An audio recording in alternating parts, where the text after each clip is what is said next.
আজ আমি চলে এসেছি তাহেরপুরে। হ্যাঁ, শুনছি এবার তাহেরপুরে নাকি দুর্দান্ত পুজো হচ্ছে, তাই দেরি না করে ছটপট চলে এলাম। ক্লাব বিদ্যুৎ বাহিনীর পরিবেশনা চারধাম। নেতাজি যুবক সংঘ করেছে মাতা বৈষ্ণো দেবী মন্দির, ওখানে আর একটাও হচ্ছে।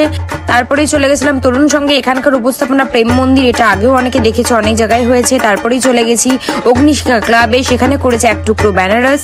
এই জলটা এখানকার বিশেষত্ব, এটা কিন্তু গঙ্গা থেকেই আনা হয়েছে। আমি যেদিন গেছি সেখানে তখনও প্যান্ডেলের কাজ চলছে এবং নিখুঁত কাজ হচ্ছে।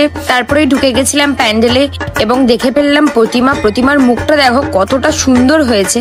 দেখো, আমরা সবাই জানি কলকাতার পুজো জমজমাট হয়, কিন্তু এবার নদিয়ার তাহেরপুরও কিন্তু কোনো অংশে কম যাচ্ছে না। ক্লাব ইউরেকা করেছে ব্যাংককের বুদ্ধ মন্দির। আর তারপরেই সর্বশেষে চলে গেছি বড় ধামাকা, যেটা রয়েছে ক্লাব সম্মিলনী দীঘার জগন্নাথ মন্দির। অ্যাকুরেট নিখুঁত কাজ হয়েছে, তোমরা দেখলে এক কথায় প্রাণ জুড়িয়ে যাবে। তাই আমি সকলকে বলবো তোমরা ঝটপট চলে এসো তাহেরপুরে আর দেখে নাও এবারে তাহেরপুরের পুজো।